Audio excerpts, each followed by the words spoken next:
Since the process of economic development cannot be achieved successfully within the duration of 1 year, it requires a combination of lot of factors to come in correct combination. So when you actually divide the economic development in the form of determinants, then it can be broadly classified into two, one being the economic factor and other being the non-economic factors. Both the factors play a very important role in the economic development. Let us study in detail about these factors.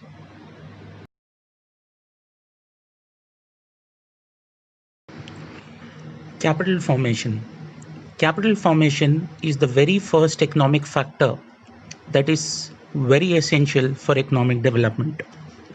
It is now universally admitted that a country which wants to accelerate the pace of growth has no choice but to save a high ratio of its income. It is because if they save a high amount of income, only then they can have the amount for the contribution of capital, which is highly essential for the economic development. Apart from these, when you see what is the opinion of economists in the economic development process, economists rightly say that lack of capital is the principal hindrance or principal obstacle in the process of growth, and no developmental plan will come to success unless a proper supply of capital is not being done. So capital plays a very important role in shaping the country in a proper way in terms of economic development. And it is also being observed that whatever be the economic system, let it be a capitalistic economic system, let it be a socialistic economic system, or like India's economic system, which is mixed economy, a country cannot hope to achieve economic progress unless a certain minimum rate of capital accumulation is realized. The next important economic factor, which is important for economic development, is natural resources.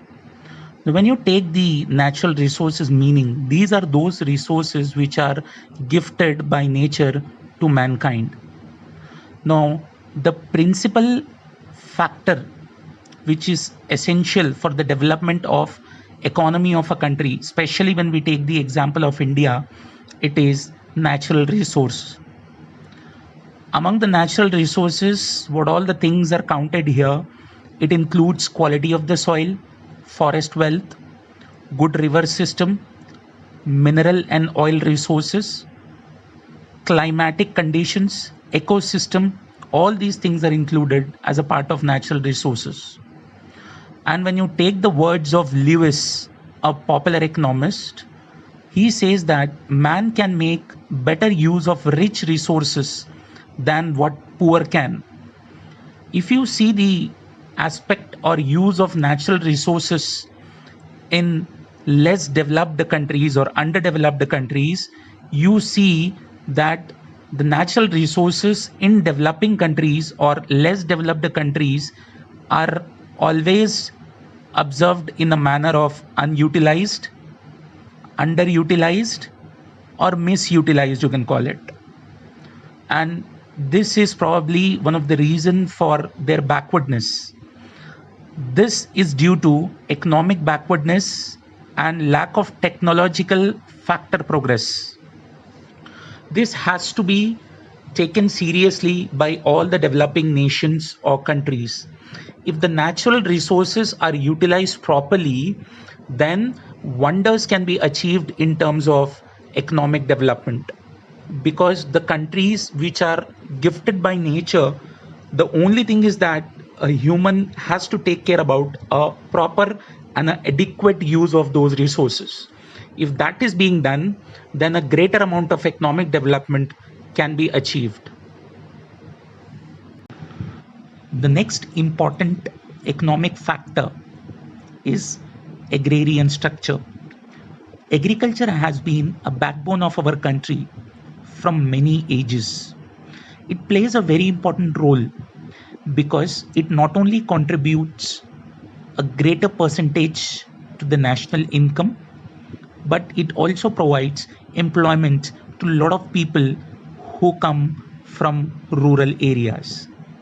When you see the rural structure of our country, we can observe that agriculture is the only source of their livelihood. Now, when you see agriculture from the point of view of economic development, then method of cultivation is not the only aspect here which to be taken into consideration. Apart from method of cultivation, it is ownership of land which also matters the most. So it can be said that ownership of land becomes important besides the method of cultivation, because it also plays a very important role in bringing about economic development into the country. Now, apart from this, increase in agriculture production followed by increase in productivity is an important factor from the point of view of development of a country. But what is more important is that increase in marketable surplus of agriculture. When you come to the meaning of marketable surplus, it means the excess of output in the agriculture sector over and above what is required to allow the rural population to subsist. The importance of marketable surplus in a developing economy is very important. With the development of the economy, the ratio of urban population, when you tally this with the rural one, increases in increasing demands. Industrial structure is the next important economic factor of economic development. Now, when you see the sectors of the economy which contributes for the development of the country, one among those sectors is industrial sector. Now, the more amount of contribution from industries if we have in our country, the quicker in the form of which we actually move in achieving economic development. Because if a lot of industries are open, or good amount of industries are open in our country, it not only adds to the infrastructure of our country where the industry is located, apart from that, it also creates employment opportunities for the people who are jobless. So when the employment opportunities are being created, when people get employment, then automatically the problem of poverty is removed from our country. So industrial structure, when you actually see, we should develop industrial sector in all the forms. That is by opening large scale industries, by small scale industries and cottage industries.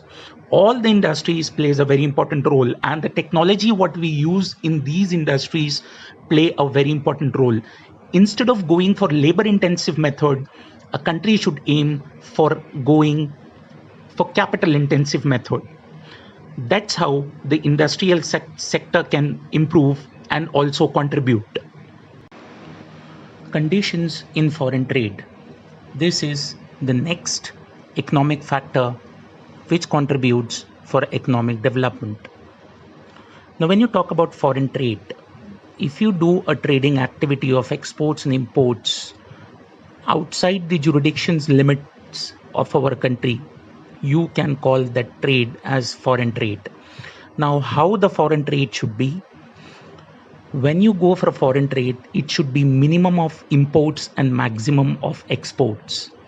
Now, when you go for maximum amount of exports, it is lot of amount of foreign investments that can be earned within the nation. Because the more amount of foreign investment is being collected in the country, the more economic development can be achieved by the nation. So what a country should aim here, The country should always aim to become self-reliant rather than depending on anybody else, that is any other country, for any sort of help.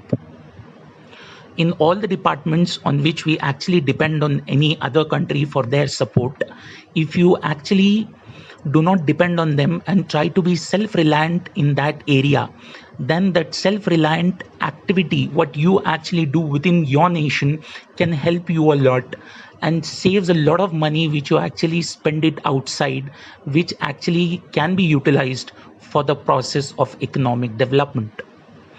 Now, foreign trade has proved to be beneficial to countries which have been able to set up in relatively short period.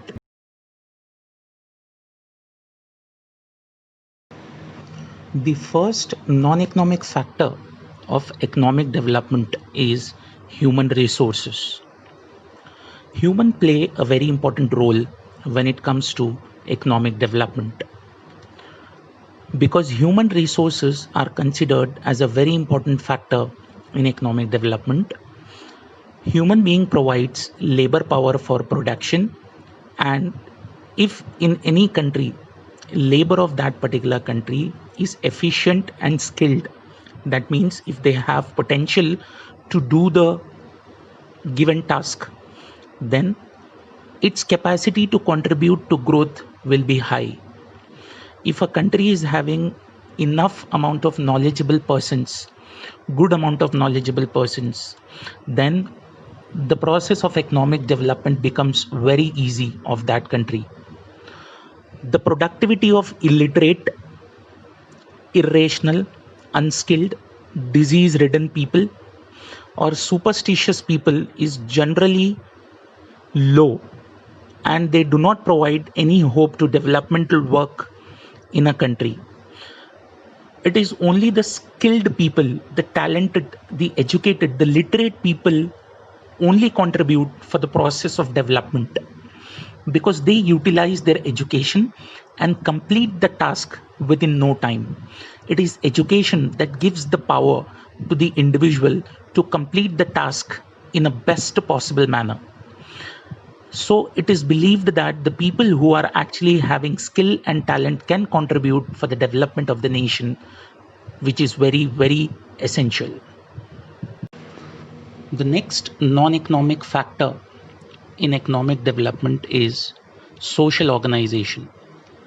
When you talk about social organization, it says mass participation in development programs is a precondition for accelerating the growth process.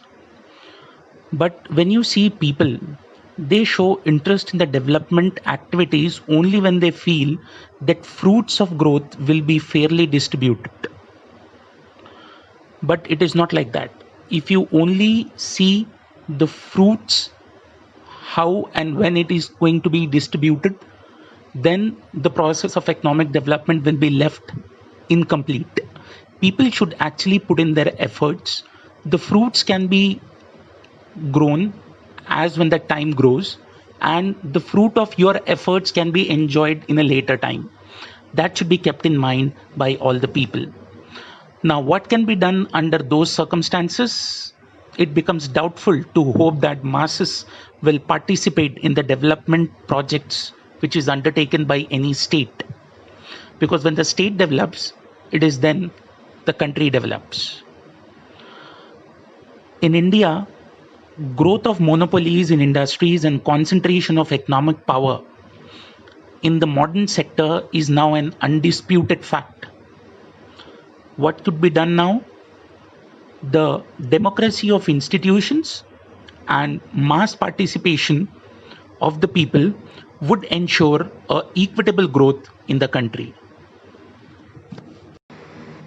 Attitudinal changes also plays an important role in economic development. If people are having a positive attitude, then they can contribute for the development of the country. It is the positive attitude of the people and the intent to bring development or a change, a positive change in the nation, that contributes a lot. Because development activity is not a mechanical process. It is the people who has to come together by keeping their positive attitudes. The pace of economic growth in any country depends to a greater extent on people's desire to develop and change in their mindset. The people mindset should change here. If the mindset agrees that they only want to live in poverty, they doesn't want to come out of poverty, then nobody can help out. It is people who should actually strive hard in order to come out of the country to which we call it as a developing country to a country which could be called with their efforts as developed country. If in a country the level of consciousness is low and general mass of people have accepted poverty as its fate, then there will be a very little hope for development.